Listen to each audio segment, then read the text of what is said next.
first grade. This is Mrs. Clay. I hope you guys are having a great day today. Today in history, we're going to be reading in chapter 39. If you have your coloring sheet, go ahead and have that out in front of you, and you're welcome to color as you listen. But be sure to glance up every now and then at the screen. I have some pretty neat pictures to show you as we read. All right, let's go ahead and get started. Chapter 39 is about Rome and the Christians. This first section is going to focus on Nero, the evil emperor. Augustus Caesar was a good and fair ruler of Rome. His people loved him, and his army obeyed him. His reign was a good time for the city of Rome and for all of the lands that Rome controlled. But after Augustus Caesar died, Rome had other emperors who weren't fair and just. They were cruel to their subjects. They got richer and spent more and more money on themselves, while the people of Rome got poorer and poorer. The emperor of Rome was supposed to tell the army how to fight, but the emperors after Augustus Caesar were such bad generals that the army refused to obey them. One Roman emperor even made his horse a council and told all the people of Rome to do whatever the horse said. That is silly. Not a very good ruler for sure. The worst Roman emperor of all was named Nero. Nero had everyone who disagreed with him murdered. His favorite pastime was playing the lyre. He was a very bad lyre player, but everyone was afraid to tell him so they all praised his terrible music. "When I die," Nero used to say, "what a loss I shall be to the art of music."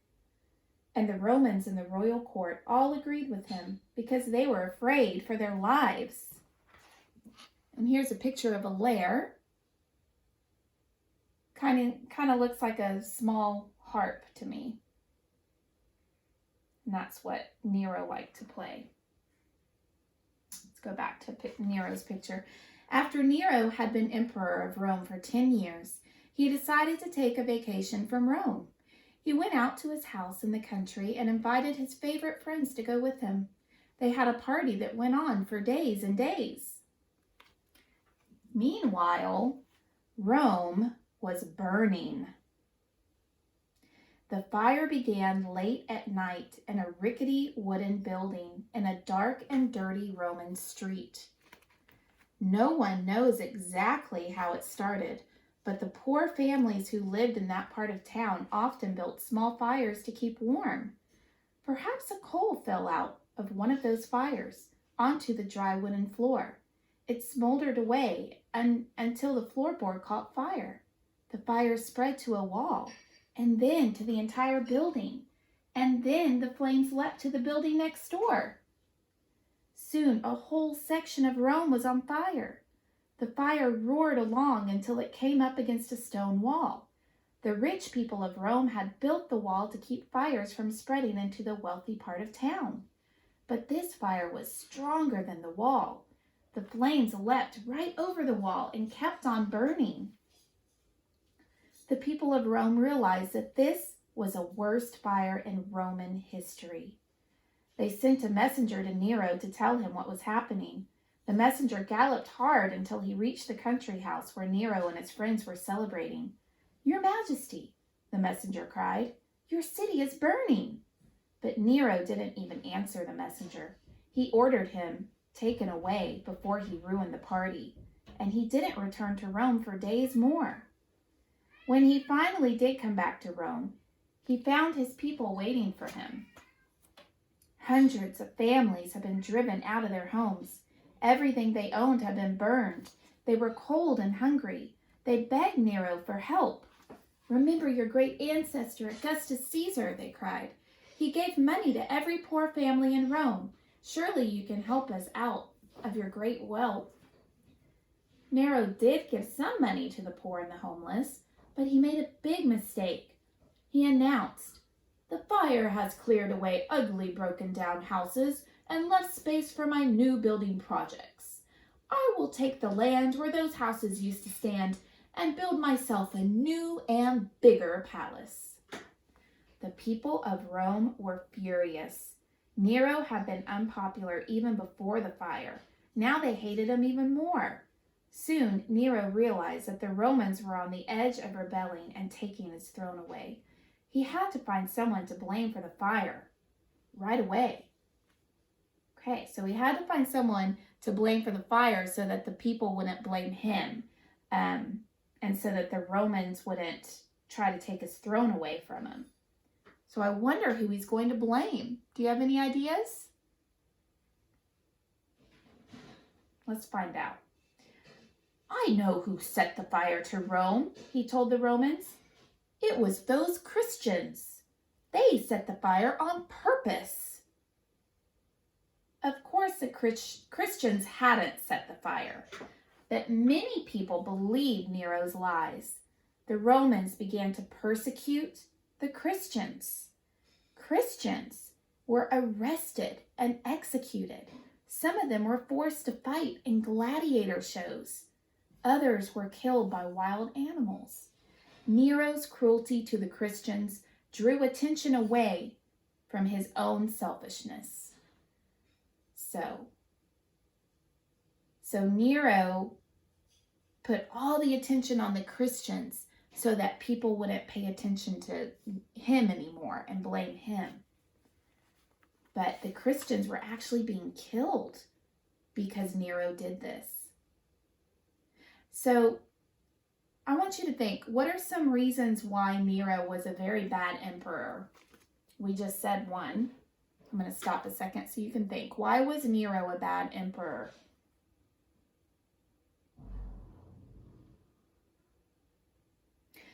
Okay, right. Good job. He was a bad emperor. Well, people were afraid of him. He just murdered them if they made him mad.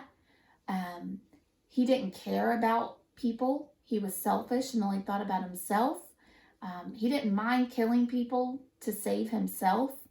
When his people needed him, when they were homeless after the fire, he gave them a little bit of money, but he gave most of the money to himself when he already had a lot of money. So he was a very, very cruel ruler. All right, let's move to the next section. Oh, before we move to the next section, this is a Bible verse. It's very sad that the Christians, very, very sad that the Christians were killed, and they didn't even do anything wrong. So I wanted to pull up this Bible verse. It says, "Blessed are those who are persecuted because of righteousness, for theirs is the kingdom of heaven." Matthew 5:10. So even though the Christians were persecuted under Nero and killed because of their belief, God gave them a promise and gives all of us this promise that if you die in the name of Jesus, that there will be a kingdom in heaven waiting for you. So it would all be worth it for sure. And that's a good news. Okay, moving on to Christians in the catacombs.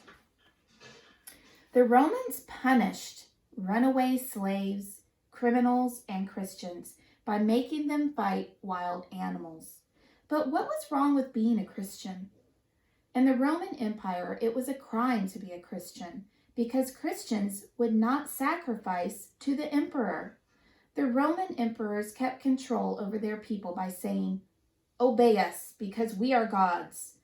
The emperors claimed to be descended from Jupiter, the king of the gods. Special feast days were held every year in honor of the emperors. At these celebrations, all Romans were supposed to worship the emperor and promise to obey only him. But Christians refused to do this. "We only worship our God," they told other Romans. "We refuse to bow down to someone who is only a man. The emperor is not God. We will pray for him, but we will not worship him." And I want you to think, you guys, the Christians said this knowing full well that they probably would die for saying that.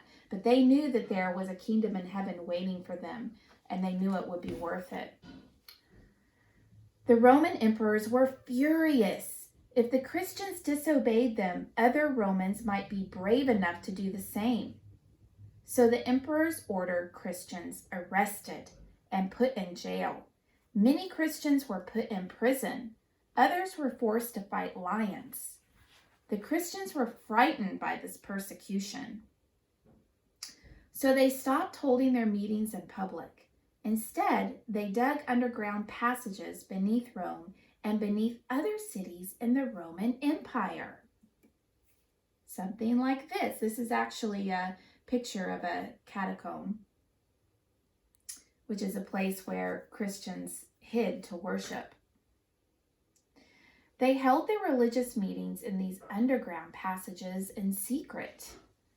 The passages were called catacombs. Down in the catacombs, the Christians also buried their dead. The underground tunnels were dark and damp. Stones lined the floors. They were lit only by torches. Shadows lurked in every corner. But when the Christians were underground, they were safe. This secrecy soon made people even more suspicious of the Christians. What were they doing down there underground? Rumors started to fly around. Maybe the Christians were calling down floods and famine on the rest of the Roman Empire. Maybe they were planning to overthrow the government.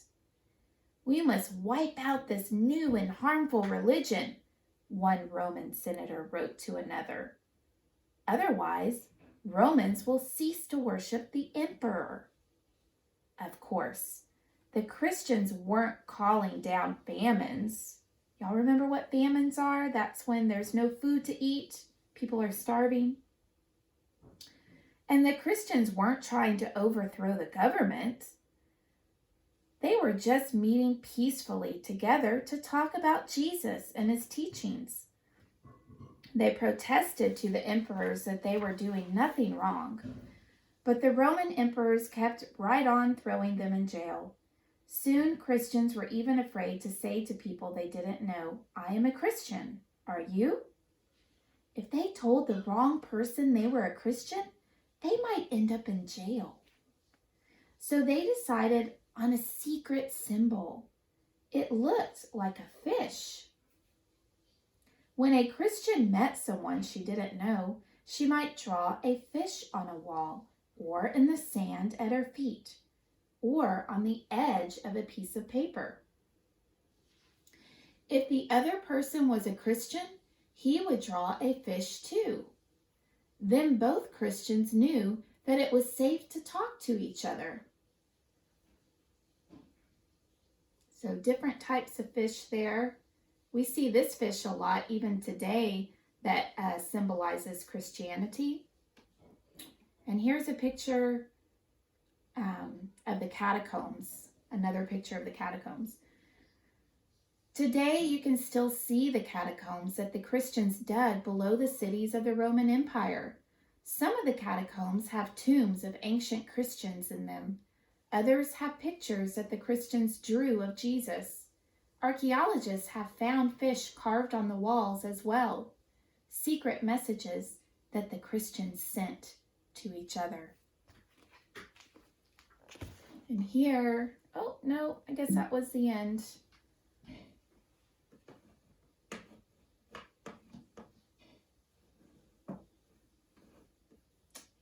Okay, I thought I had some other pictures, but no, here, this is a real picture of a fish here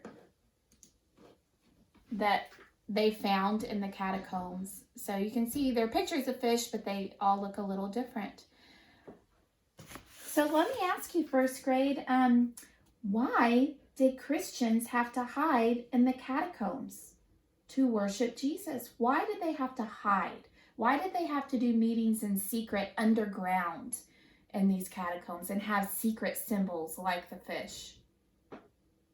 What do you think? Okay, that's right. Very good. Yep, they could be put in jail and arrested, or maybe forced to fight wild animals in the gladiator arena, if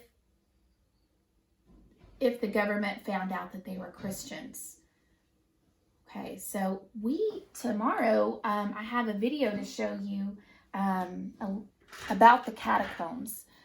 So that's it for today, you guys. You did a great job. I hope you enjoyed the video. Have a good day. Bye.